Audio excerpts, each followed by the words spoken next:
The silence in the Liu mansion is never truly quiet. It's a heavy, pressurized hum of expensive air conditioning and the ticking of a grandfather clock that costs more than a suburban apartment. I sat at the head of a mahogany dining table laid for two, the silver clinking softly as I adjusted a single white rose in a crystal vase. Today was our 5th wedding anniversary, 5 years of being the invisible Mrs. Liu. My phone vibrated on the silk tablecloth. It wasn't a text from my husband, Liu Xiang. It was a push notification from a celebrity gossip app. Diamond King Liu Xiang spends 10 million on blue heart necklace for Muse Wei at charity gala. There was a photo, Liu Xiang, with his signature frost-cold expression and tailored charcoal suit, was leaning slightly toward Yi Wei. He looked like a god carved from marble, beautiful, distant, and utterly untouchable. Yi Wei was radiant, her hand resting provocatively on his sleeve. The diamond glowing like a trophy around her neck. I looked down at my own reflection in the polished soup spoon. I looked pale, my hair pulled back into a perfect, obedient bun. For 5 years, I had played the role of the submissive, quiet wife who never asked questions and never made the news. I was the security he came home to when he was tired of the cameras, except tonight. He wasn't coming home. Mommy, is Daddy coming to see my drawing? I looked up. My 4-year-old daughter, Nian Nian, was standing in the doorway, clutching a piece of paper. Her eyes were red. Nian Nian, why aren't you asleep? I hurried over, kneeling to her level. She sniffled, holding out the drawing. It was a picture of 3 people, but the figure of the father was scribbled over with black crayon. The kids at preschool said I'm a liar. They said I don't have a daddy because he never picks me up. They said I'm a hidden mistake. My heart didn't break, it turned into a shard of ice. This wasn't the first time. Liu Xiang insisted on keeping our marriage a secret for the sake of the company's stock stability.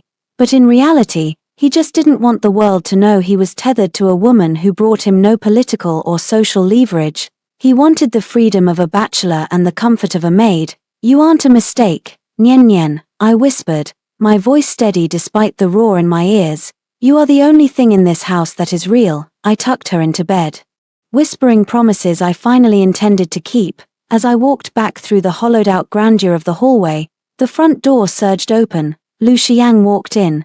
The scent of expensive sandalwood and a hint of Yi Wei's floral perfume followed him like a shroud. He didn't look at the candles or the cold dinner. He began unbuttoning his cuffs, his movements precise and chilly. Why are the lights still on? He asked, his voice a low, baritone rasp that used to make my heart flutter. Now, it just felt like a draft from a tomb. It's our anniversary. Xiang, I said, standing by the table. He paused, a flicker of something, boredom, perhaps, crossing his handsome face. I told Assistant Lin to send you a gift. Did you not receive the bag? I don't want a bag. I wanted you to see Nian Nian. She was bullied today because of the secret you're keeping. Liu Xiang finally turned to look at me. His eyes were like deep alpine lakes, beautiful, but frozen solid. Lin Shanshan. We had an agreement. I provide the life, the status, and the protection. You provide the stability. If the children at a preschool are talking, change the preschool. Don't bring petty drama to me after a 14-hour workday. Petty drama. I walked closer. I could see the faint shimmer of diamond dust on his lapel, likely from Yi Wei's necklace. Your daughter is being called a hidden mistake while you're out buying $10 million diamonds for a muse. Is that part of the stability? He stepped into my personal space, his height intimidating. He smelled of power and indifference. Yi Wei is an asset to the Liu Group's branding. You are a wife who stays at home. Know your place. Shanshan, if you're unhappy with the invisible life, remember where I found you. He meant the orphan with the scholarship whom he rescued into a golden cage. He thought I owed him my soul for the roof over my head. I know exactly where I am, I said, my voice dropping to a whisper. He gave a dismissive grunt and headed toward the stairs. Good, I'm going to the study. Don't disturb me. I watched him go. The man I had loved for 7 years and been married to for 5 didn't even realize that the woman standing in his dining room was no longer his wife. She was his accountant, and she was starting the audit. I waited until I heard the heavy thud of his study door. Then, I sat back down at the table. I didn't cry. I pulled out a hidden folder from the sideboard documents I had been preparing in secret for months. I opened my laptop and logged into a private portal. Property assessment, Lu Mansion. Title held in the name of Lin Shanshan per 2021 tax restructuring. Current market value, 180 million. Lu Xiang had put the house in my name years ago to shield it from a potential lawsuit during a hostile takeover attempt. He was so arrogant, so sure of my devotion, that he never bothered to move it back to him. I was just a safe deposit box that didn't have a key. I picked up my phone and sent a message to a contact I'd saved as nursery. Everything is ready. Start the valuation of the secondary properties. I want the liquid assets moved by the end of the month. Auntie Chen, the housekeeper who had been with me since Nian Nian was born, crept into the room. She saw the papers, her eyes widening. She knew the truth of this marriage better than anyone. Madam, are you sure? She whispered. Auntie Chen. Look at this house, I said, gesturing to the cold marble and the dark corners. It's a museum of my wasted youth. I'm not going to let Nian Nian become an exhibit in it. The conflict wasn't just with Xiang, it was with the world he had built around me. Tomorrow, the bullying at school would likely continue. Tomorrow, Yi Wei would post another photo of her mysterious benefactor. But for the first time in 5 years, I didn't feel the sting. I picked up the white rose from the table and snapped the stem. I walked to the kitchen and began systematically pouring the expensive 1982 Bordeaux I had opened for the anniversary down the drain. Glug, glug, glug. Thousands of dollars worth of liquid arrogance disappeared into the pipes. I heard footsteps. Lu Xiang was standing at the kitchen entrance, his tie discarded, his shirt unbuttoned at the collar. He looked at me, then at the empty bottle. That was a gift from the French ambassador. He said, his brow furrowed in genuine confusion. What are you doing? It turned sour, I said, meeting his gaze with a smile that didn't reach my eyes. Sometimes, Xiang, things look expensive and perfect on the outside, but they've been rotting for a long time. You just don't notice until you pour it out. He stared at me, his cold eyes searching for the flicker of hurt he usually feasted on. He found nothing, no tears, no pleading, no anger, just a terrifying, placid calm. You're acting strange, he muttered, stepping toward the fridge for a bottle of water. Go to sleep. You're clearly emotional because of the date. You're right, I said, tucking a stray hair behind my ear. I've never felt more emotional in my life. As he turned his back to me, I took a photo of the blue heart diamond on my phone screen and then a photo of the signed asset assessment on my table. The contrast was poetic. I went to the living room and looked at the large oil painting of us that hung over the fireplace. Lu Xiang was looking at the camera. I was looking at him. I reached up and tilted the frame just an inch. The perfection was skewed. I went upstairs to Nian Nian's room. She was asleep, her small hand gripping a stuffed rabbit. I sat on the edge of her bed and pulled out my tablet, opening a folder of brochures. Interlaken, Switzerland, schools for international students, the alpine air, the privacy. Lu Xiang thought I was a bird in a cage. He didn't realize I was the one who held the deed to the cage, and I was about to sell the bars for scrap metal. Before I closed my eyes that night, I sent one last email to my lawyer. Draft the relinquishment of marital status, but don't send it to him. I want him to find out from the new owners of his house. The silence of the Lu mansion was no longer heavy. It was the silence of a fuse burning down toward a mountain of dynamite. The morning sun hit the marble floors of the Lu mansion with a clinical, cold brilliance. Lu Xiang had already left for the office, likely to handle the PR fallout of his late-night jewelry spree with Yi Wei. He didn't say goodbye. He never did. To him, I was part of the architecture, reliable, silent, and permanent. I spent the morning in the garden with Nian Nian. She was coloring, her small face focused. Mommy, are we going to the park today? Better than the park, sweetheart, I whispered, stroking her hair. We're going to a place with mountains that touch the clouds. My phone buzzed. It was Manager Zhao, a high-stakes real estate broker known for moving problematic luxury assets quietly. I stepped into the greenhouse, the scent of lilies thick and suffocating. Mrs. Lu. Zhao's voice was slick. I have a buyer, a private equity mogul from the north. He's looking for a trophy property and he's willing to pay a 15% premium for a fast, cash-only closing. But he wants to inspect the grounds this afternoon. Do it, I said, my voice as steady as a surgeon's. Lu Xiang will be at a board meeting until 8 p.m. Use the side entrance. And Zhao, if a single word of this reaches the Lu Group's ears before the funds are in escrow, you'll lose more than just your commission. Understood, madam. Discretion is my middle name. I hung up, only to see a sleek black Bentley pulling into the driveway. It wasn't Xiang, it was a car I recognized with a visceral shudder. My mother-in-law, Madame Lu. She stepped out, draped in pearls and an aura of effortless disdain. She didn't knock. She walked into the house like she was inspecting a low-tier hotel. Lin Shanshan, she called out, her voice echoing in the foyer.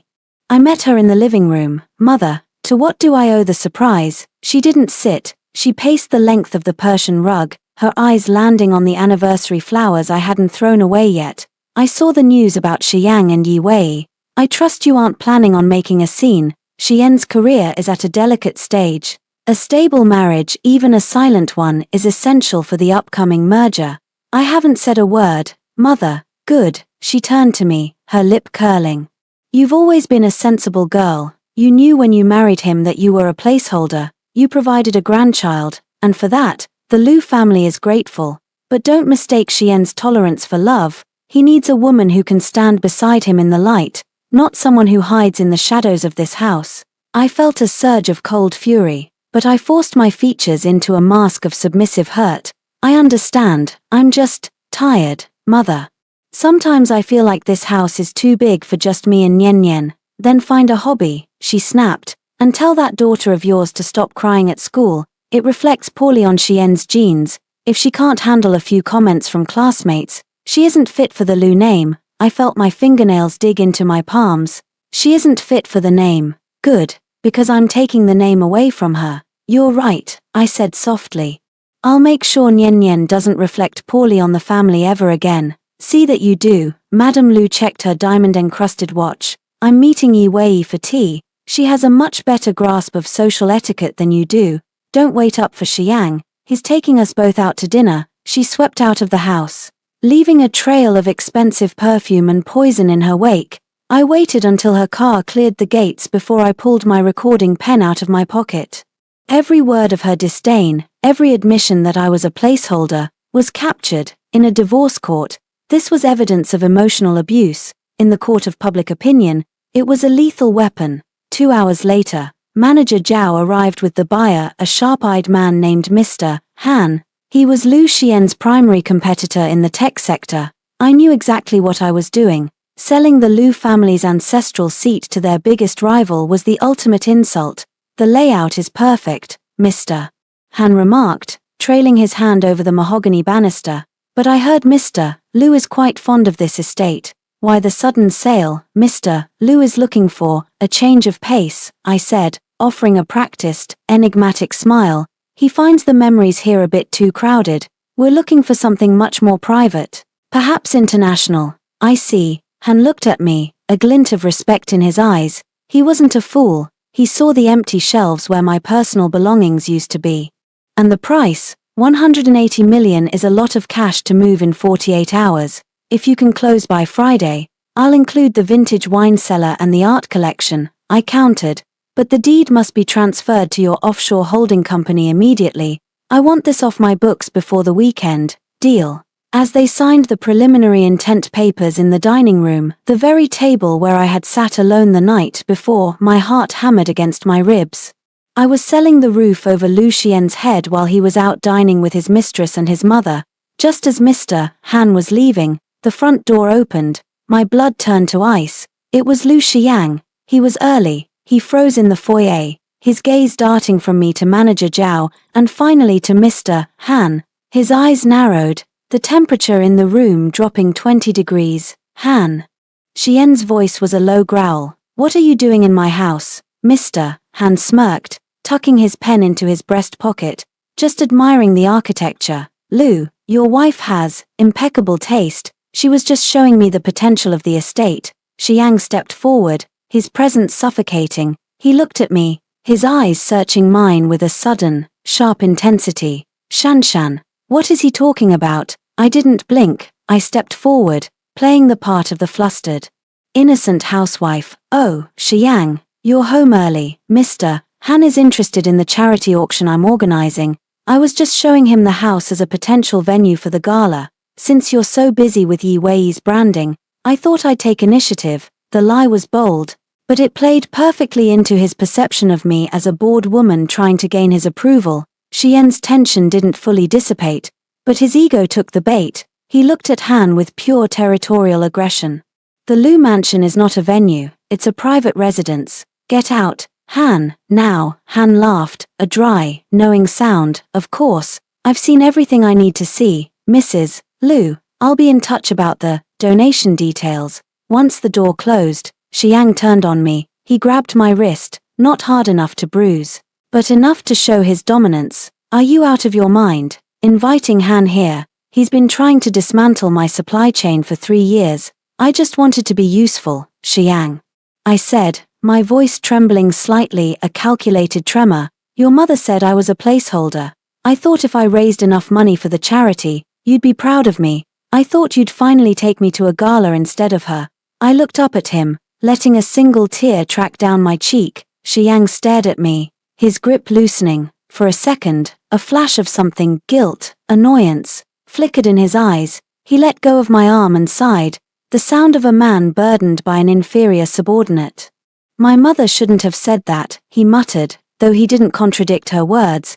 "But stay away from Han, he's dangerous. If you want to do charity work, talk to my secretary, he'll give you a list of approved foundations." "Okay," I whispered, looking down at my shoes. "I'm sorry, Xiang, go upstairs," he commanded, already pulling out his phone to check his emails. "I have a conference call, and tell the kitchen I'm not eating."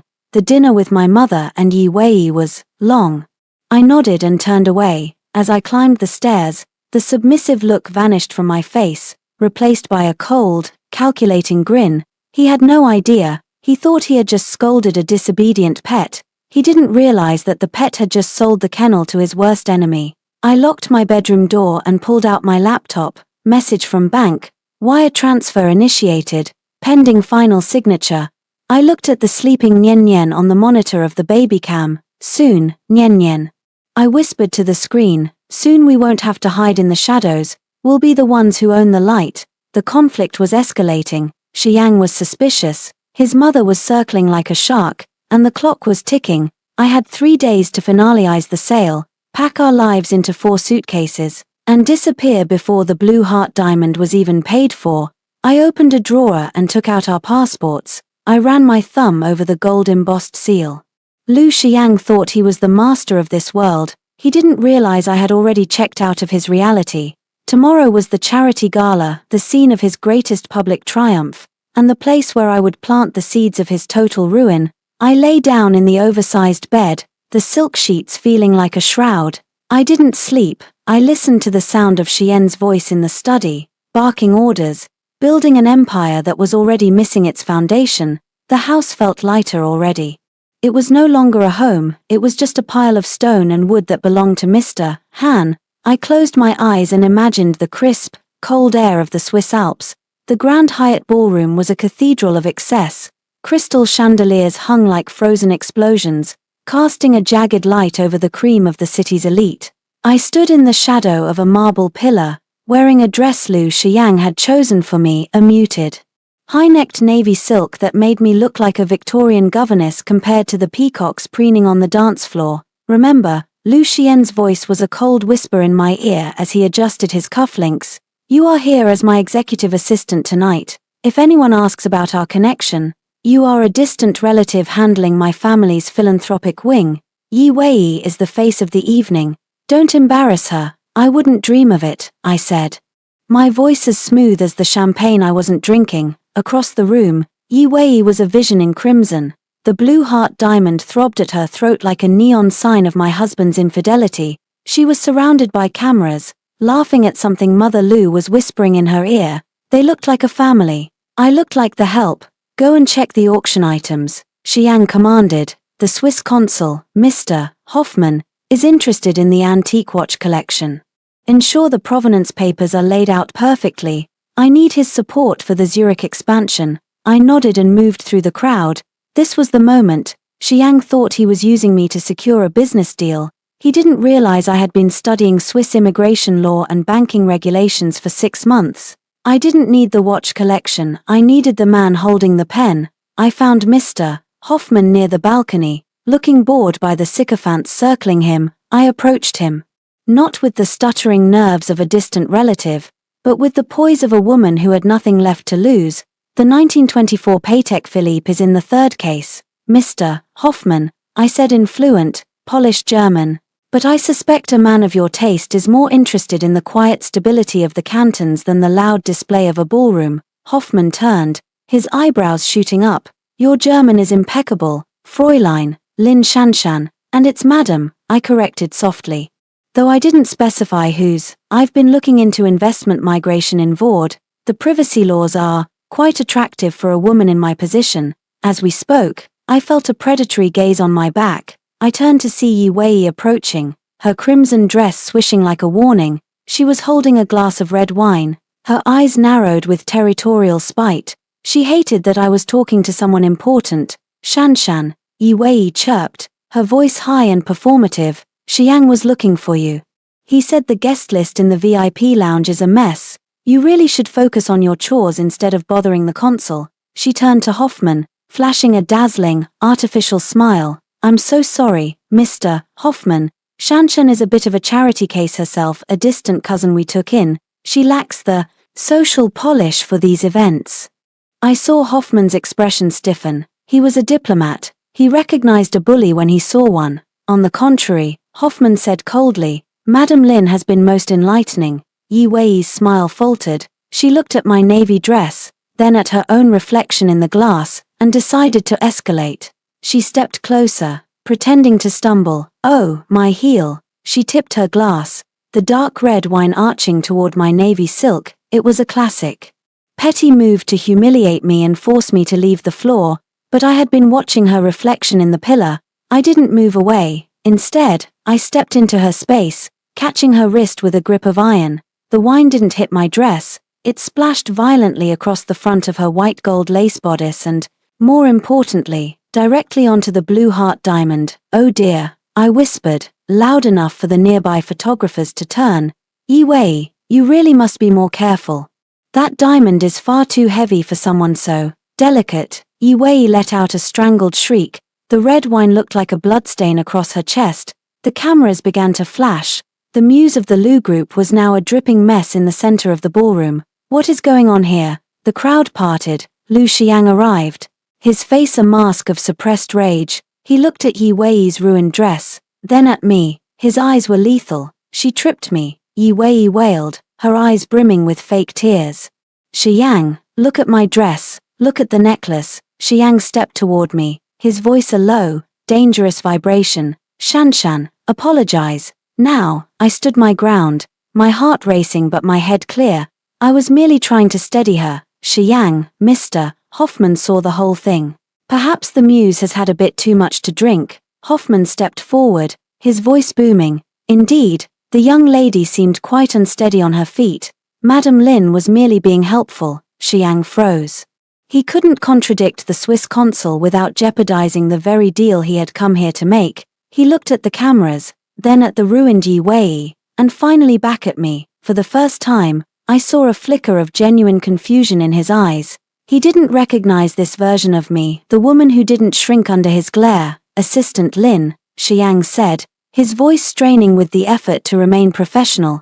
Take Miss Yi to the dressing room, get her cleaned up. Actually, Xiang, I said, leaning in so only he could hear, I have a better idea. Why don't you take her? It would look so devoted for the press. I'll stay here and finish the negotiations with Mr. Hoffman. Since I'm the only one who speaks his language. Xian's jaw tightened so hard I heard the bone click. He was trapped. He had to choose between his mistress's ego and the Zurich expansion. Fine, he spat. He grabbed Yi Wei's arm, not gently, and began to lead her away. As they walked off, I turned back to Hoffman. I pulled a small, elegant envelope from my clutch. My apologies for the drama, Mr. Hoffman. High society is so performative. Regarding the Zurich expansion and my own private interests, perhaps we could discuss the final documentation over a quiet coffee tomorrow. I have the asset declarations ready. Hoffman smiled, a genuine, knowing look. You are a very strategic woman,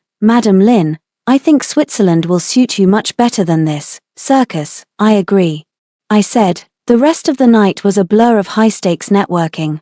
I moved through the room like a ghost, invisible no more, but a shadow that everyone was suddenly trying to catch. I spoke to CEO Han, the man who was buying my house. We exchanged a brief, curt nod, the silent pact of two predators. By the time Xiang returned to the floor, Yi Wei had been sent home in a car, and I was deep in conversation with the head of a major international school. Xiang walked up to me.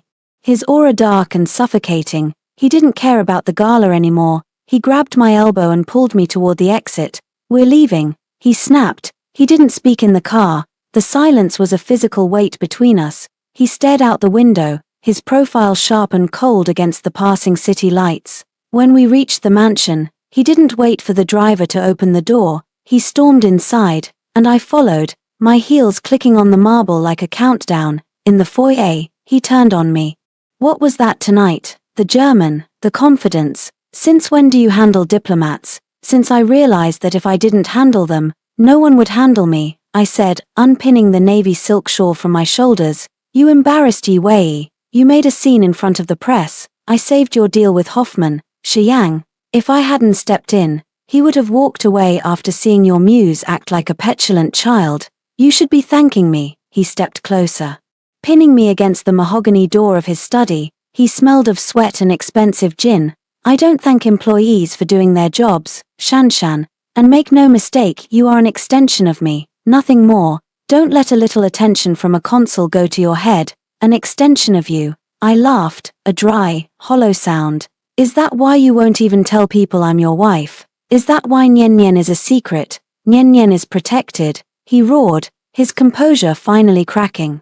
This world is dangerous. If the rivals knew I had a weakness, I interrupted. Is that what we are to you? A weakness? Or just a liability you haven't figured out how to write off yet? He stared at me, his eyes burning with a dark, frustrated fire. For a moment, I thought he might kiss me or kill me. Instead, he let go of my arms and stepped back, as if I had suddenly become radioactive. Go to bed, he said, his voice dropping to a whisper. I have work to do. And stay away from the guest wing. My mother is staying over, and she's in a foul mood thanks to your little stunt. Of course, Xiang, I said, smoothing my dress. I'll stay exactly where I belong. I walked away, but I didn't go to bed. I went to the nursery. I sat in the dark, watching Nian Nian sleep. My hands were shaking now, the adrenaline finally fading. I pulled out my phone, a new message from the Swiss consulate. Meeting confirmed for 10:00 a.m. Bring the passports. I looked at the wedding ring on my finger. The diamond was small, modest, nothing like the blue heart. It was a symbol of a promise that had been broken 1,000 times. I took it off and placed it on the nightstand. The gala wasn't just a trap for Yi Wei. It was my audition for my new life, and according to Mr. Hoffman, I had passed with flying colors. Tomorrow, the liquidation of the Liu family assets would begin in earnest, and Liu Xiang, he was still worried about a wine stain on a diamond. He was looking at the sparks, he didn't see the wildfire. The morning after the gala, the Liu mansion felt like a pressure cooker. Liu Xiang was gone before dawn, leaving behind a house that hummed with the nervous energy of a storm about to break. I stood in the master bedroom, watching through the floor-to-ceiling windows as two unmarked white vans pulled into the secondary driveway. The pest control is here, madam, Auntie Chen whispered at my door, her voice trembling. Good, I said, not turning around. Make sure the kitchen staff stays in the back wing. Give them the morning off if you have to. I want no witnesses. The pest control workers were actually professional appraisers and movers from a high-end auction house. As they began tagging the rare vases and the French Impressionist paintings Xiang had bought as investments, my phone chimed. It was a frantic call from Assistant Lin, Xian's right-hand man. Mrs. Liu, I'm sorry to bother you, but Mr. Liu he's seen the social media trends. There's a rumor that the Liu residence is being surveyed. Some neighbors reported seeing trucks. Mr. Liu is in a meeting with the board, but he's already sent a security team to check the perimeter. My heart did a slow, heavy roll in my chest. Too soon. I had expected at least 8 hours of silence. It's just a deep clean, Assistant Lin, I said, my voice dripping with bored, housewife annoyance. The gala last night made me realize how dusty this place has become. I've hired a specialized team to handle the antique tapestries. Tell Xiang not to worry unless he wants to come home and help me scrub the floors. I heard Assistant Lin exhale in relief. I'll relay the message, madam. He's quite preoccupied anyway. Miss Yee's jewelry incident has caused a bit of a PR nightmare. The diamond sponsorship is being questioned. How tragic, I murmured and hung up. I turned to the lead appraiser. Speed it up. I want the art out of here in 2 hours. Use the service elevator. As they worked, I sat at Xian's heavy oak desk in his study, the inner sanctum I was rarely allowed to enter. I logged into his personal computer. I didn't need to hack it. I had watched him type his password, the date of his company's founding, never our anniversary, 100 times. I found what I was looking for, the digital certificates for the blue heart diamond. Yi Wei thought she owned that necklace. In reality, it was a lease-to-own agreement under the Lu Group's marketing budget. With a few clicks, I leaked an anonymous tip to a rival fashion blogger. The blue heart is a rental. The Lu Group is facing a liquidity crisis and can't actually afford the purchase. It was a lie. Of course, Lu Xiang had plenty of money, but in the world of high finance, a rumor of a liquidity crisis is as good as a death warrant. While the market panicked, Xiang would be forced to dump assets to prove his solvency. Suddenly, the study door slammed open. I didn't jump. I slowly closed the laptop and looked up. It wasn't Xiang. It was Mother Lu, her face contorted with rage, clutching a tablet. What is this? She hissed, shoving the screen in my face. It was the liquidity crisis headline, already spreading like wildfire. Xiang is in a board meeting being crucified by investors, and I come here to find men carrying out the Ming Dynasty vases. Have you lost your mind? Shanshan. I stood up, smoothing my skirt. I didn't look like the terrified girl she had bullied yesterday. I looked like the owner of the room. The vases are being sent for restoration, Mother, I said calmly. And as for the news, well, perhaps Xiang shouldn't have spent 10 million on a necklace when the company's quarterly reports were so thin. It looks desperate, don't you think? You dare judge him? She stepped forward, her hand raised as if to strike me. You are nothing. You are a shadow we allowed to live in this house. I will have Xiang throw you out on the street by tonight. On what grounds? I asked, tilting my head. The house is in my name, the art. Most of it was gifted to the wife of Lu Xiang, that's me. If you want me to leave, I'll take the walls with me. Her hand froze in midair, her eyes darted around the room, finally noticing the empty spots on the shelves. You're selling it. You're actually selling it all. I'm liquidating, I corrected. There's a difference. One is an ending, the other is a beginning. She lunged for the phone on the desk to call Xiang, but I grabbed her wrist. I was younger, stronger, and fueled by 5 years of suppressed loathing. Don't, I whispered, if you call him now, I'll release the recording of you calling Nian Nian a hidden mistake and saying she wasn't fit for the Lu name. Do you think the board of directors will appreciate the grandmother of the Lu heir trashing the family bloodline? Do you think the stability Xiang craves will survive a child abuse scandal? Mother Lu turned a sickly shade of grey. She began to tremble, her bravado shattering like cheap glass. You wouldn't. Try me. I let go of her wrist. Now, go to your room and stay there. I have a lot of pest control to finish. She backed away, stumbling over her own heels, and fled the room. I sat back down, my breath coming in short, sharp bursts. The adrenaline was a drug. I pulled up my personal bank portal. The 180 million from Mr. Han was sitting in a holding account, waiting for the final Swiss confirmation. I initiated the transfer. Destination, Credit Suisse, Zurich, amount, $180, 000, status, in progress. The progress bar crawled across the screen, 10%, 30%. My phone rang. It was Lu Xiang. I let it ring. It rang again, and again. On the 4th time, I picked up. Shanshan, he roared. His voice was chaotic, a sound I had never heard from the Ice King. What the hell is going on? The stock is plummeting. My mother is hysterical, screaming about restoration and recordings. And Assistant Lin says the house security system has been bypassed. It's just a busy morning. Xiang, I said, watching the progress bar, 65%. Did you see the news about the diamond? Yi Wei must be so embarrassed. People think you're broke. I don't care about the diamond, I'm coming home, right now. If I find one person in that house who shouldn't be there, I'll have them arrested. And Shanshan, if you've touched my files, I haven't touched your files, Xiang, I said truthfully.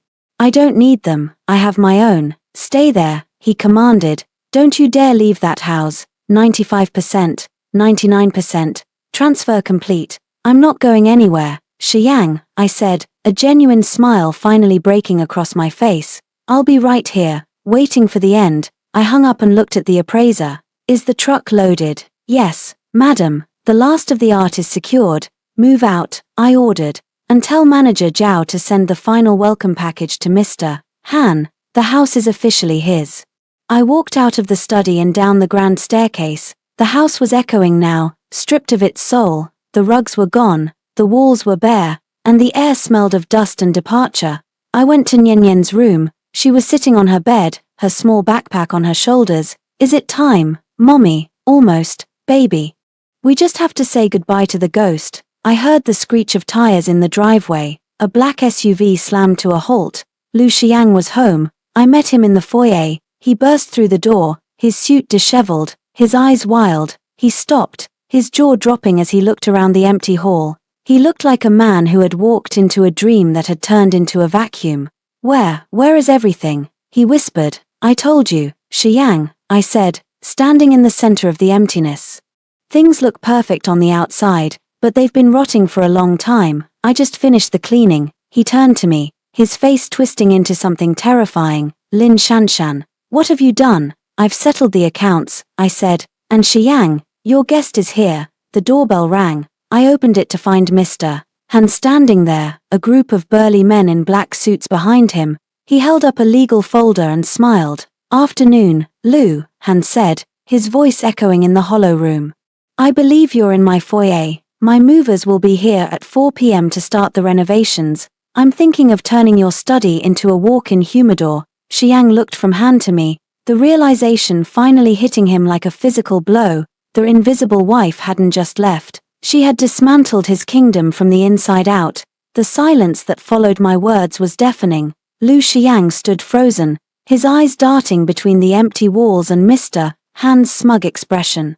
The Ice King was finally cracking, the frost in his gaze replaced by a raw, bewildered fury. The house is in Shanshan's name, Xiang said, his voice trembling as he tried to grasp at the remnants of his logic.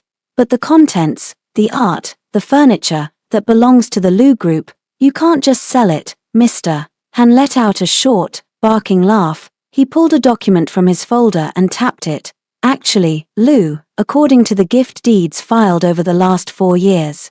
Every piece of art in this building was gifted to Lin Shanshan for emotional labor and marital support. Your own tax accountant signed off on it to lower your personal asset bracket. It's all legal, it's all hers, and now, it's all mine. Xiang turned to me, his face pale. Shanshan, how long have you been planning this? Since the day you told me that Nian Nian was a secret that needed to be kept for the sake of your stock price, I said.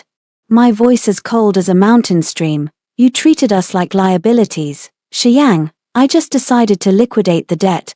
Before he could respond, my phone buzzed. It was a notification from the hospital where Nian Nian had been taken for a checkup earlier that morning. She had developed a high fever, the stress of the last few days finally catching up to her small body. I have to go, I said, stepping past him. You aren't going anywhere. Xiang grabbed my arm, his grip desperate.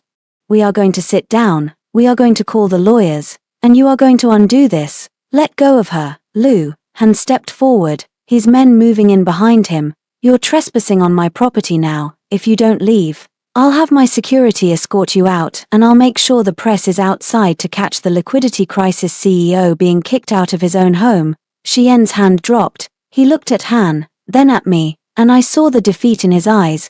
But it wasn't enough, not yet.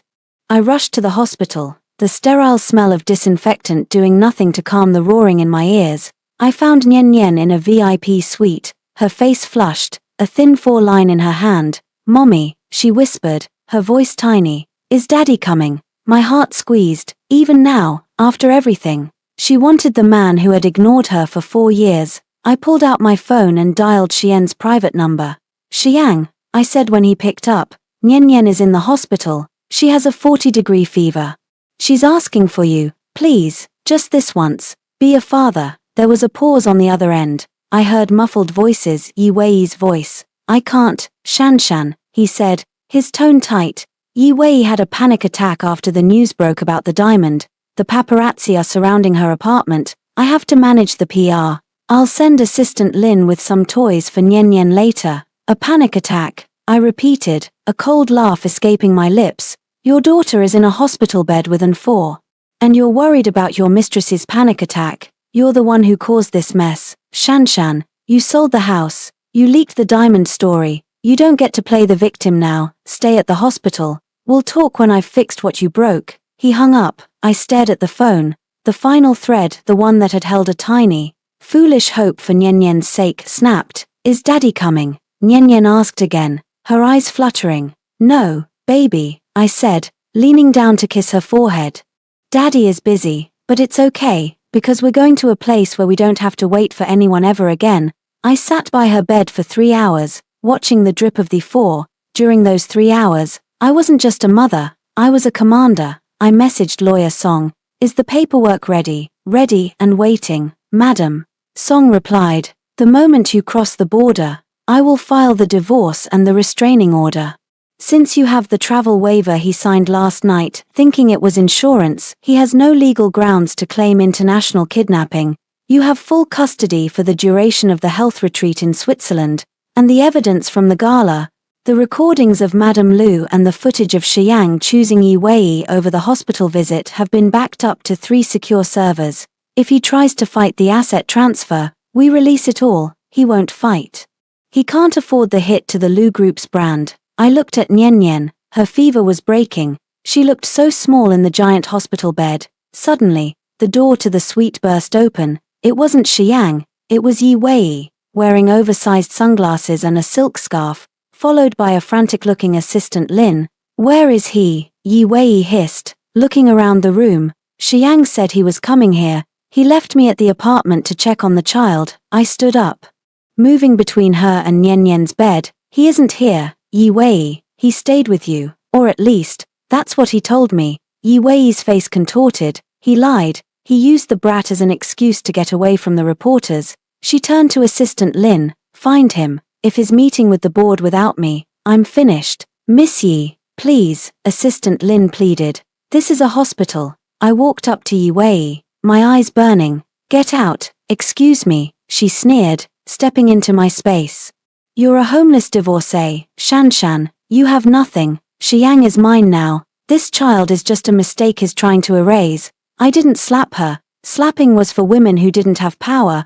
I simply pulled out my phone and played a clip of the recording I had made earlier. Xian's voice echoed in the room. Yi Wei is an asset to the Lu Group's branding.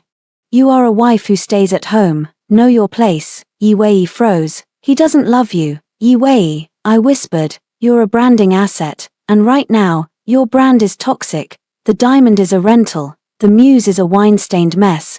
And the man you're chasing just lost his house to his rival. You aren't winning.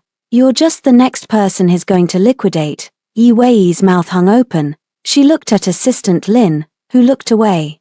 The reality of the Lu Group's liquidity crisis, the one I had manufactured, was starting to sink in. Get out of my daughter's room, I said, my voice low and dangerous. Before I call security and tell them you're harassing a sick child. Imagine the branding on that headline. Yi Wei backed away, her heels clicking frantically on the linoleum. She fled the room, Assistant Lin trailing behind her with a look of pure pity. I sat back down, my hands were perfectly still. The hospital was quiet now. Outside the window, the city lights of the metropolis I had lived in my whole life looked like a distant, fading galaxy. Mommy, Nian's voice was stronger now. Yes, sweetheart, I'm ready to go to the mountains now. I smiled. I picked up the phone and sent one last message to Mr. Hoffman at the Swiss consulate. The flight is at midnight. We'll be there for the morning briefing. I had sold the house. I had drained the accounts. I had humiliated the mistress and outmaneuvered the mother-in-law. All that was left was the final goodbye, the one where I didn't say a word. Lu Xiang thought he was the one who decided when people stayed and when they left. He was about to learn that the most powerful thing a hidden woman can do is simply stop being there. I looked at the clock, 4 hours until the flight. The exit wasn't a tragedy, it was an art form. The moon was a sharp silver sliver over the city as I returned to the Liu mansion one last time. It was an empty shell, a hollow monument to a man who thought gold could replace blood. I had arranged for the hospital to discharge Nian Nian directly to the airport with Auntie Chen. My task was simpler, yet far more surgical. I had to ensure Lu Xian's pride remained intact just long enough for me to clear the airspace. I walked into the kitchen. I had instructed the temporary staff to prepare a final meal, his favorites, wagyu steak, truffle risotto, and a bottle of a rare vintage I had saved from the liquidation. When the front door opened, Xiang walked in. He looked ravaged, his tie was gone, his hair was uncharacteristically messy, and he moved with the heavy tread of a man who had spent the day fighting fires. He stopped when he saw the table set, the candles flickering in the drafty, empty dining room. "Shanshan," he asked, his voice cracking. "Where is Nian Nian?" "She's sleeping at a friend's house," I lied smoothly, pulling out a chair for him. "The hospital said she needed a quiet environment. Since our house is currently in transition, I thought it best." He sat down, looking around the room at the bare walls where the million-dollar paintings used to hang. "I can fix the house, Shanshan. I've already contacted the lawyers to sue Han for predatory purchasing. I'll get it back, I'll get everything back." "I know you will, Xiang," I said, pouring the wine. The dark red liquid caught the candlelight. "You always do, but tonight, let's not talk about Han or the company, let's talk about the future." He looked at me, a flicker of hope or perhaps just relief crossing his face. "The future, Nian Nian's future," I corrected. I pulled a stack of documents from my bag and laid them on the table. "I realized something at the hospital today. Life is fragile. We need to make sure she's protected. No matter what happens to our marital status." Xiang reached for his glass, taking a deep gulp. "What is this? Insurance and trust fund structures?" I said. "Since you're so worried about weaknesses and vulnerabilities, I've drafted a set of international protection waivers. They ensure that Nian Nian can travel for her health and education without being bogged down by the Lu Group's legal entanglements. It's for her safety, Xiang, so she never has to be a secret again." He flipped through the pages. To a man who dealt in billion-dollar mergers, these looked like standard, boilerplate family office documents. He didn't see the clauses buried on page 24, the ones that granted me unilateral right of residence in Switzerland and acknowledged his voluntary relinquishment of travel veto power in exchange for my silence on the Yi Wei scandal. "You're finally thinking like a Lu," he muttered, his eyes skimming the text. "Protecting the heir, good." "I'm thinking like a mother," I replied. "Sign them, Xiang. Let's put the chaos of the last 48 hours behind us. I'll even help you draft the press release to fix the liquidity rumor tomorrow morning." The bait was perfect. Xiang was a man who lived for his reputation. The promise of my cooperation in repairing his image was the only currency he valued more than the house. He picked up the pen, scratch, scratch, scratch. With every signature, he was handing me the keys to our new life. He was signing away his right to stop me at the border. He was signing away the chains he had kept on us for 5 years. "There," he said, tossing the pen onto the mahogany table. "It's done. Now, Shanshan, about Yi Wei. It was a branding exercise that went too far. I've ended it. She's being sent to the regional office in Singapore." I smiled, a cold, sharp thing. "That's very decisive of you. I realized today, when I saw the empty house, I realized I don't want to come home to an empty room." He reached across the table, trying to take my hand. "I've been cold, I know. But the Ice King needs a foundation. You are that foundation." I let him hold my hand. His skin was warm, but I felt nothing, no spark, no anger, not even a trace of the old love. I felt like I was touching a statue. "You're right, Xiang," I said, my voice a soft purr. "A house is just a building. It's the people inside that matter." "Exactly." He stood up, looking more like himself. The ego was returning. "Tomorrow, we'll move into the penthouse at the Four Seasons while I resolve the hand situation. We'll start over, a new image, the perfect family. I have a few things to finish here first," I said. "Go up to the guest room. I'll be up after I pack the last of Nian Nian's things." "Don't be long," he said. Leaning down to kiss my forehead, I didn't flinch, but I felt the phantom weight of his condescension like a brand.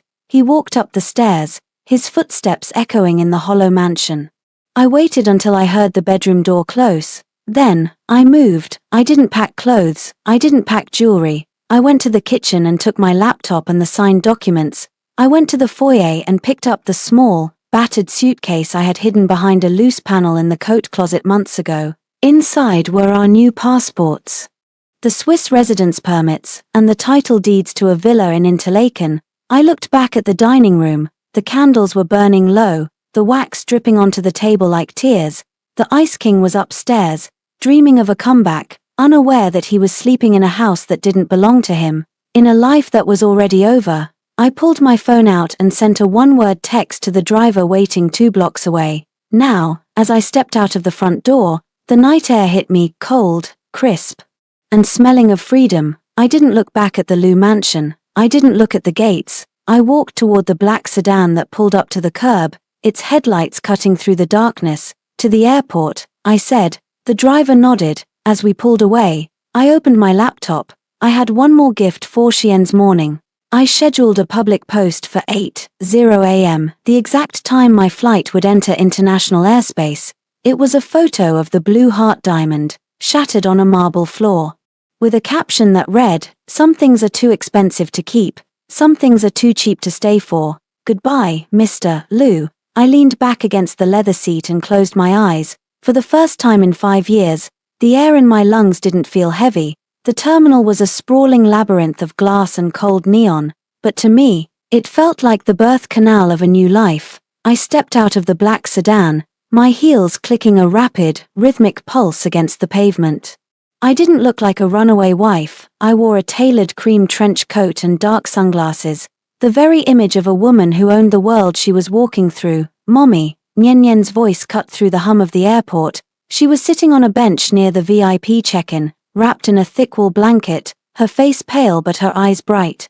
Auntie Chen stood beside her, clutching 2 modest suitcases. They contained no designer labels, only Nyen Nyen's favorite books and the stuffed rabbit she couldn't sleep without. "We're here, baby," I whispered, pulling her into my arms. Her forehead was cool, the fever had broken, leaving behind the clarity of the morning. "Is the man coming?" she asked, her voice trembling slightly. "No," I said, looking her straight in the eye. "That man is part of a dream we just woke up from. From now on, it's just us." I handed our passports to the agent at the first-class counter. The agent scanned them, her expression professional and blank. She had no idea that the Lin Shanshan on the screen was currently the most searched name in the city's private security databases. "Enjoy your flight to Zurich, Madam Lin," she said, handing back the boarding passes. As we moved toward the gate, my phone began to vibrate in my pocket. It was a frantic, relentless buzzing. I didn't need to look to know who it was. Lu Xiang had likely woken up in that empty, cold guest room to find the house even quieter than he remembered. He would have found the dining room empty, the signed documents gone, and the heavy realization that his foundation had evaporated. I didn't block him, I wanted him to watch. We reached the gate. The massive Boeing 777 sat on the tarmac like a tethered giant. Just as we reached the boarding bridge, a loud commotion broke out behind us. "Lin Shanshan." I froze. I turned slowly to see Lu Xiang sprinting toward the gate. He was disheveled, his shirt untucked, his face a mask of primal, wounded rage. He was being held back by 2 airport security officers, but his eyes were locked on me. "Shanshan, stop," he roared, his voice echoing off the high ceilings. "You can't do this. You have no right to take my daughter." The passengers around us began to murmur, phones being raised to record the Ice King having a public meltdown. I didn't run. I walked back toward the security line, stopping just out of his reach. I pulled the documents he had signed last night from my bag and held them up against the glass partition. "Read the fine print." "Xiang," I said, my voice amplified by the strange silence of the crowd, "you signed a voluntary travel waiver and a residency agreement. In the eyes of the law, both here and in Switzerland, I am not taking her. I am relocating her for her health and educational well-being, as per your signed authorization." "I didn't know," he screamed, struggling against the guards. "You tricked me. You used Nian Nian to manipulate me. No, Shiyang, I said, stepping closer to the glass. I used your ego to outmaneuver you. You were so busy trying to save your branding that you forgot to look at what you were actually losing. You told me to know my place. This is it. My place is anywhere you are not. I will find you. His voice cracked, a sound of genuine desperation. I will freeze every cent. I will make sure you never work again. You can't freeze what isn't in your jurisdiction, I said calmly. The house is Han's, the cash is in Zurich, and as for my work was being your wife. I've retired. I turned my back on him. Mommy, why is he shouting? Nian Nian asked, her small hand tightening in mine. He's just saying goodbye, sweetheart, I said. But he's forgotten how to use his nice voice. We walked down the boarding bridge. The sound of Xian's shouting faded, replaced by the low, pressurized hum of the aircraft. As I settled Nian Nian into her seat and the flight attendant offered us warm towels, I felt the plane begin to push back from the gate. I pulled out my phone one last time. It was 8:00 a.m. The scheduled post went live. Across the city, every news outlet, every social media feed, and every board member of the Lu group received the notification. The photo of the shattered diamond, the recording of Mother Lu's cruelty, the hospital records of Xian's absence. The invisible wife had just dropped a nuclear bomb on the Lu group's public image. I watched the signal bars on my phone drop to zero as the plane taxied toward the runway. A final text message managed to squeeze through from Assistant Lin. The board has called an emergency session. They are demanding Mr. Lu's resignation. Shanshan, what have you done? I didn't reply. I turned the phone off and tucked it into the seat pocket. The engines roared, a powerful, surging force that pressed us back into our seats. I looked out the window as the wheels left the ground. The city, the gold-plated cage that had held me for 5 years, shrank into a grid of tiny, insignificant lights. The Lu mansion was down there somewhere, a hollow box owned by a rival, filled with the ghost of a man who thought he was a king. Look, Mommy, Nian Nian whispered, pointing at the clouds as we pierced through the morning mist into the bright, endless blue. The sun is following us. It's not following us. Nian Nian, I said, unbuckling my seatbelt and leaning back. We're finally catching up to it. I closed my eyes. The silence of the cabin was beautiful. It wasn't the pressurized, heavy silence of the Lu mansion. It was the silence of a clean slate. Lu Shiyang was on the ground, surrounded by the ruins of his reputation and a house that wasn't his. I was at 30,000 feet, heading toward a mountain range that didn't know the name Lu. The invisible wife was gone. The woman who replaced her was finally breathing. The air in Interlaken didn't just smell like oxygen. It smelled like expensive wood smoke, pine needles, and the terrifying, exhilarating scent of absolute autonomy. I stood on the balcony of my new villa, a glass and stone marvel perched on the edge of Lake Brienz. Below me, the water was a deep, impossible turquoise, reflecting the snow-capped peaks of the Eiger and the Jungfrau. I was no longer Lin Shanshan, the hidden mistake of the Lu family. My Swiss bank accounts and legal identity were now tied to Elena Lin, an independent investor with a diversified portfolio that made the Lu Group's recent losses look like amateur hour. Elena, the school representative is here, Auntie Chen called from the living room. She looked 10 years younger in her wool cardigan, her face free of the constant anxiety that had haunted her in the Lu mansion. Coming, I said, taking one last breath of the crisp alpine air. The representative from the Institut La Rosie, the most prestigious school in the world, sat on my linen sofa. She was looking at Nian Nian, who was currently playing with a wooden train set by the fireplace.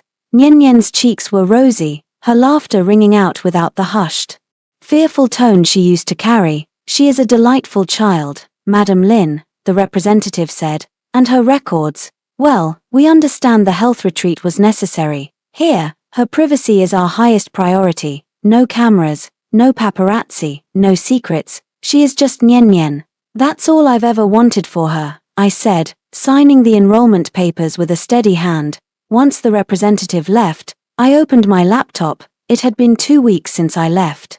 The news from home was a digital wildfire. Headline: Lu Group stocks plummet 40% following CEO's resignation demand. Subheadline: Empty mansion scandal. New owner CEO Han reveals Lu Shiyang was living in a ghost house 4 days. I scrolled through the images. There was one of Lu Xiang caught by a telephoto lens outside his corporate headquarters. He looked haggard. The Ice King looked like he had been thawed out and left to rot in the sun. He was currently embroiled in 3 separate lawsuits, one from his board for misleading asset declarations, one from Yi Wei for breach of contract and emotional distress. She was trying to sue him for the rental diamond scandal, and a final, devastating inquiry into his tax filings. The liquidity crisis I had manufactured had become a self-fulfilling prophecy. Because I had drained the personal accounts he used as collateral, his creditors had panicked. He wasn't broke, but his wealth was frozen in a legal glacier. My phone, a new Swiss number, vibrated. It was an encrypted message from Lawyer Song. He found the trail. He knows you're in the Bernese Oberland. He's been trying to hire private investigators, but the Swiss privacy laws are blocking his every move. However, he just chartered a private jet. He's desperate. Elena, he's coming for the assets, meaning you and the child. I looked at Nian Nian. She was happy. She was safe. I felt a flicker of the old fear, but I quickly crushed it. I wasn't the girl in the navy silk dress anymore. Let him come, I whispered to the screen. 3 days later, the quiet of my mountain sanctuary was broken by the sound of a luxury SUV crunching up the gravel driveway. I didn't hide. I walked out onto the porch, wearing a thick cashmere wrap and boots that were made for walking on ice. Lu Xiang stepped out of the car. He looked like a ghost of the man I married. His designer coat was rumpled, his eyes were bloodshot, and he hadn't shaved. He looked at the villa, then at me, his expression a chaotic mix of relief, fury, and a bizarre, belated longing. Shan Shan, he rasped, stepping toward me. My name is Elena, I said, my voice projecting across the lawn. And you are trespassing on private property, Mr. Lu. Trespassing, he laughed, a jagged, broken sound. I am your husband. That is my daughter in there. Do you have any idea what you've done to me? My mother is in the hospital with a heart condition. The company is being carved up by Han, and I'm being investigated by the authorities. I didn't do those things to you, Xiang, I said, leaning against the porch railing. Your choices did. You chose to hide your family. You chose to prioritize a muse over your sick child. You chose to treat your wife like a line item on a balance sheet. I just moved the decimal point. I loved you, he roared, his voice cracking, in my own way. I provided everything for you. You provided a cage, I countered, and you forgot that cages have doors. You thought I was part of the furniture. You forgot that even furniture can be sold. He lunged toward the stairs, but 2 burly Swiss security guards I had hired stepped out from the shadows of the doorway. They didn't need to say a word. Their presence was a wall. Xiang stopped, his chest heaving. You can't keep me from her. I have rights, in China, perhaps, I said, pulling a leather folder from the table beside me. But you signed those rights away in that dining room. The Swiss courts have already recognized my sole custody based on the abandonment and emotional neglect evidence I provided, including your refusal to visit the hospital. You are a stranger here, Xiang. A stranger with a very public reputation for instability. He looked at the guards, then back at me. I saw the moment the reality sank in.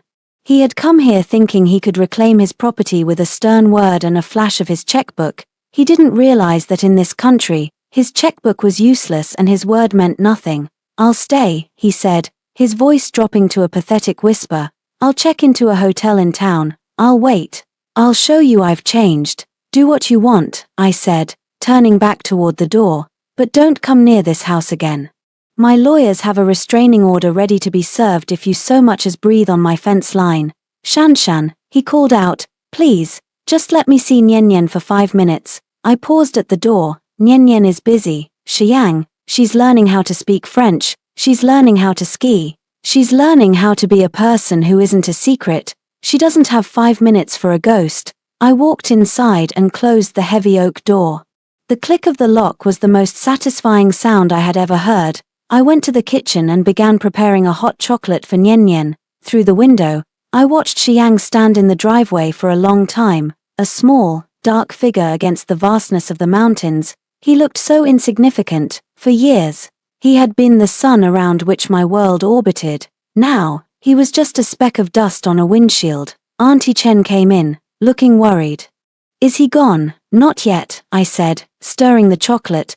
But his realizing that the Ice King doesn't have any power in a place where everything is already frozen, he's just a man in the cold now. That evening, as the sun set behind the peaks, painting the sky in shades of violet and gold, I sat with Nyen Nyen on the rug. We were looking at a map of the world. Where are we going next, Mommy? She asked. Wherever we want, Nyen Nyen. The whole world is open now. I looked at my phone. A news alert popped up. Lu Xian's luxury assets seized in final liquidation. I deleted the notification. I didn't need to know his ending to know my beginning. The house in Interlaken was warm, the fire was bright, and for the first time in my life, I wasn't waiting for a door to open. I was the one who held the key. The Swiss Alps in winter are unforgivingly beautiful, a landscape of jagged white peaks and air so sharp it feels like drinking diamonds. I stood on the terrace of the St.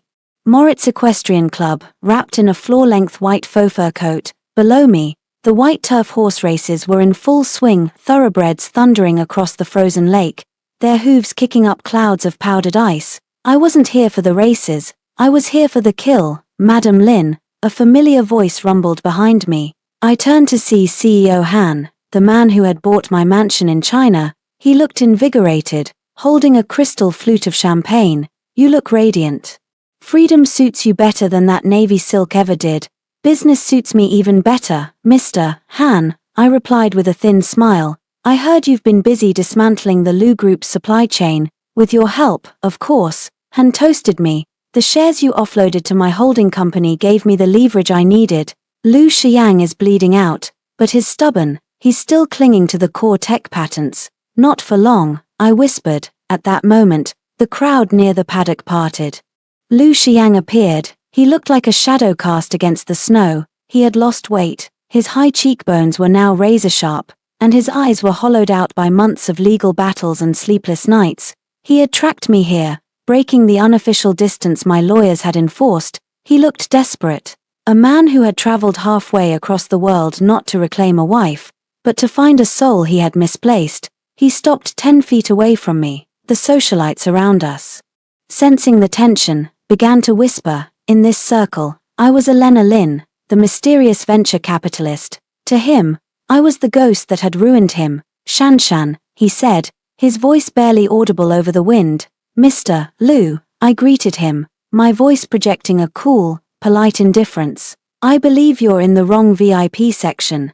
This area is reserved for the club's major shareholders. I don't care about the club. He stepped forward, his hands trembling. I've spent 3 months trying to get past your lawyers. I've seen the filings. You're the one backing Han. You're the one who leaked the internal audits to the Zurich regulators. Why? I gave you a life of luxury for 5 years. Why are you trying to destroy me? I'm not destroying you, Xiang, I said, taking a sip of my drink. I'm just reclaiming the interest on the years you stole from me. You treated our marriage like a transaction. I'm simply closing the books, Mommy.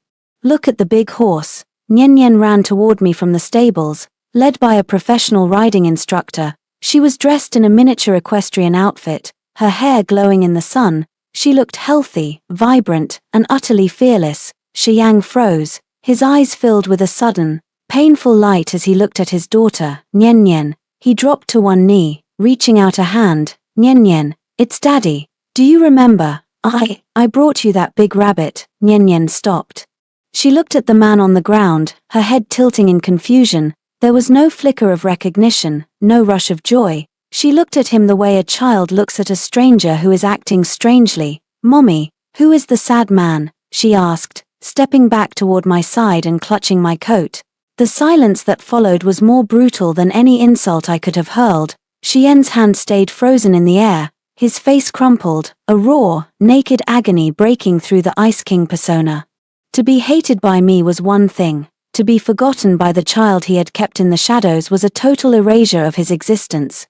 Nyen Nyen, it's me, he choked out, his voice thick with tears. I'm your father. Nyen Nyen looked up at me, seeking guidance. I knelt down and smoothed her hair. This is a man from our old life. Sweetheart, he's someone who didn't know how to be a father when it mattered. You don't have to talk to him if you don't want to. I want to go see the horses. Nyen Nyen said firmly, not sparing him another glance. She turned and ran back toward the paddock. Xiang stayed on his knees in the snow, The elite of the international business world watched as the once mighty CEO of the Lu Group was rejected by a 4-year-old. I stood over him, my shadow falling across his face. You wanted to see her, Xiang. There she is. She is happy, she is loved, and she doesn't know your name. That is the price of your secrecy. He looked up at me, his eyes wet. I'll give it all up, the company, the patents, the pride. Just let me be in her life. Shanshan, please, I'll sign anything. You already signed everything, I said, my voice hardening. And you're about to sign one more thing. Han is making a final offer for the Lu Group's core patents this afternoon. If you refuse, I will release the full transcript of your mother's medical history, specifically the part where she admitted to faking her heart condition to manipulate the court. The scandal will finish what's left of your family's name. Xiang stared at me. He realized then that I wasn't just a woman who had run away. I was the architect of his total obsolescence. I had taken his house, his money, his reputation, and now, I was taking his legacy. You've become just like me, he whispered, a bitter smile touching his lips. Cold, calculating, ruthless. No, Xiang, I said, stepping past him toward the warmth of the clubhouse. I didn't become you. I became the person you should have been afraid of from the very beginning. You taught me how to value assets. I just realized that you were my most depreciated one. I walked away, the sound of the horses' hooves echoing like a drumroll for his ending. As I entered the glass-walled lounge, Mr. Han approached me with a tablet. He's signing, Han said, his voice hushed with awe. The Lu Group is officially dead. You're a very dangerous woman. Elena, no, I said. Watching Nian Nian through the window as she petted a white stallion. I'm just a mother who finally finished her chores. The conflict wasn't over, but the victory was. Xiang was a ghost in the snow, a man who had everything and understood nothing. I turned my back on the window and the man outside. Heading toward the table where my future was waiting, the final battlefield was a glass-walled boardroom on the top floor of the Bergenstock Resort, suspended high above Lake Lucerne. The architecture was aggressive, sharp angles of steel and transparent floor panels that made it feel as though we were floating over an abyss. Below us, the clouds drifted lazily, but inside, the atmosphere was thick with the scent of a dying empire. I sat at the head of the long obsidian table. I was no longer the assistant or the hidden wife. I was the primary shareholder of the New Horizon Fund, the entity that had systematically swallowed the Lu Group's debt and equity over the last 12 months. The double doors swung open. Lu Xiang entered, flanked by a team of exhausted-looking lawyers. He was dressed in a black suit, but it hung loosely on his frame. The arrogance that once defined the set of his shoulders had been replaced by a grim, hollowed-out resignation. You kept me waiting, he said, his voice a rasping echo of his former baritone. I've spent 5 years waiting for you. Xiang, I replied, not rising from my seat.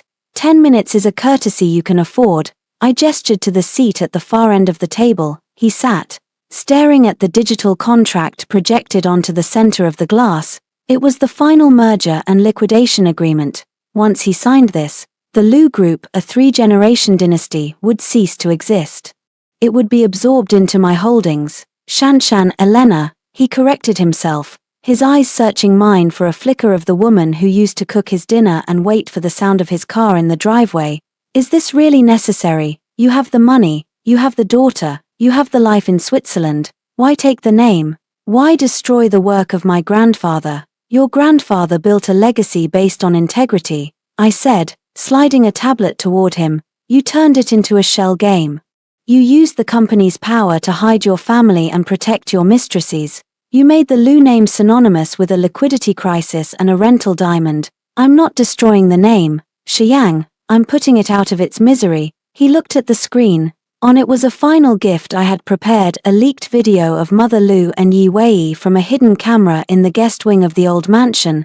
They were laughing, clinking glasses, and discussing how they would train Nian Nian to be a silent pawn and how they would eventually replace me with a woman of higher breeding once the merger was complete. Xiang watched the screen, his face turning a sickly shade of grey. He hadn't seen this. He hadn't known that while he was working, the 2 women he protected were plotting to dismantle the only real things in his life. They said they liked you, he whispered, his hands trembling on the table. They liked my silence. I countered, but as you've discovered, Silence is a very expensive resource, and I've run out. I signaled to my lawyer, who handed Xiang the stylus. Sign it, Xiang. In exchange, I will pay off the remaining personal lawsuits against you.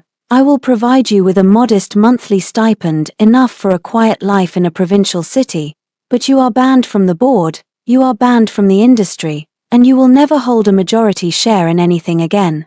He looked at the stylus as if it were a dagger.